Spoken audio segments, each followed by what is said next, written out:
Good morning, everyone, or whatever time of day it is where you are tuning in from.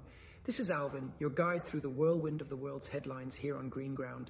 Picture us sitting together in a cozy cafe overlooking a misty horizon, steam rising from our cups as we unpack the stories that are shaking the globe right now. It's early days of 2026, and oh, what a start we're off to. Tensions high, hearts heavy, and flickers of hope peeking through the cracks. Let's dive in, shall we, with that elegant rhythm that keeps us coming back for more. First, let's talk about Venezuela, because if there's one story dominating every screen and conversation, it's this. Imagine the dead of night in Caracas, the capital pulsing with its usual vibrant chaos, when suddenly explosions echo through the streets like thunder from a storm no one saw coming. U.S. Special Forces swoop in, and in a raid that's already sparking global firestorms, they capture President Nicolas Maduro himself. He's now in U.S. custody, facing charges of drug smuggling tied to what authorities are calling a narco-terrorism conspiracy. President Trump has been front and center, announcing the operation and even suggesting his administration might step in to run things temporarily, a move that's lit up debates from Washington to the UN. The UN Secretary General, Antonio Guterres, didn't mince words. He called it a dangerous precedent, one that could unravel the fragile threads of international law. Critics are crying foul, saying it's a bold shift in U.S. foreign policy, prioritizing power over norms, while supporters see it as justice long overdue for a leader accused of holding Americans hostage and crippling his nation's economy. Explosions in the capital, a leader whisked away. It's the stuff of thrillers, but this is real life, unfolding with all its messy implications. What does this mean for Venezuela's future? Will it stabilize the shambles of a country or ignite even more unrest? The world's watching, holding its breath, shifting our gaze to the Middle East, where winter has turned a humanitarian nightmare into something even more heart-wrenching. In Gaza, hundreds of thousands are huddled in displacement camps amid the rubble of months of devastation.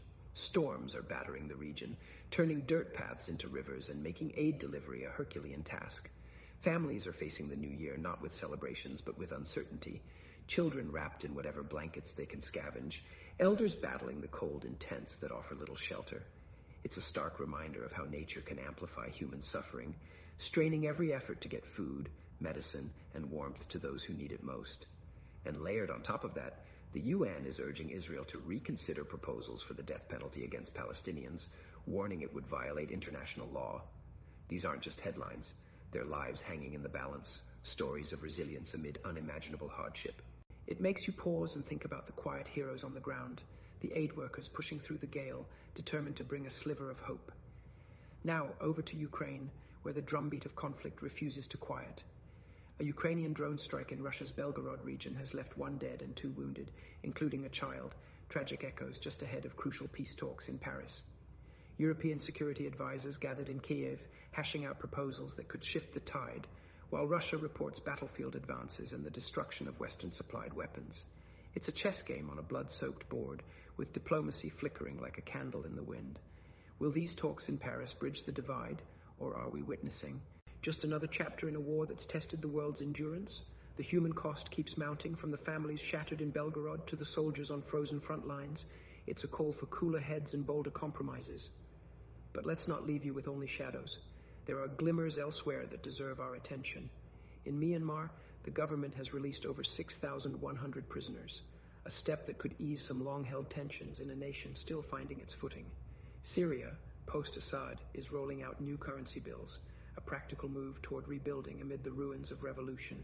And in Switzerland, hundreds marched in silent tribute to the 40 victims of a devastating New Year's Eve bar fire, a poignant procession honoring lives. Cut short, reminding us how fragility binds us all. On the global health front, the UN is sounding the alarm on cervical cancer, with a woman dying every 2 minutes worldwide, a preventable tragedy if we rally resources and awareness.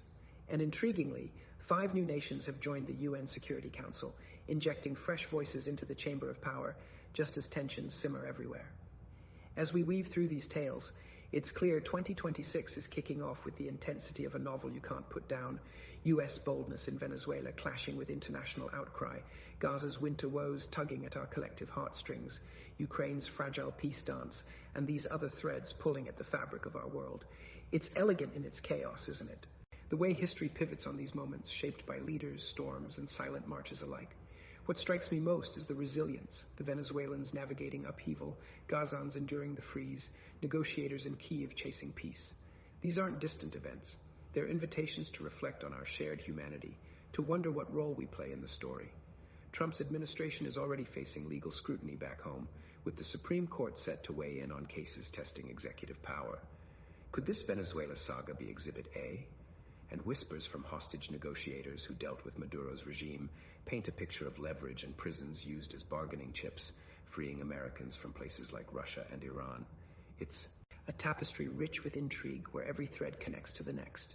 Friends, as we wrap up this morning's reflection, I want you to carry this with you. Stay curious, stay compassionate. The world turns fast, but moments like these remind us why we tune in, to understand, to connect, to hope. If this resonated with you, hit that like button, drop a comment with your thoughts, and subscribe for more daily dives into the stories that matter. Check the description below for links to deeper reads and ways to stay connected. And please share what you're feeling in the comments. Your voice adds to this conversation. Until next time, this is Alvin signing off from Green Ground. Keep shining.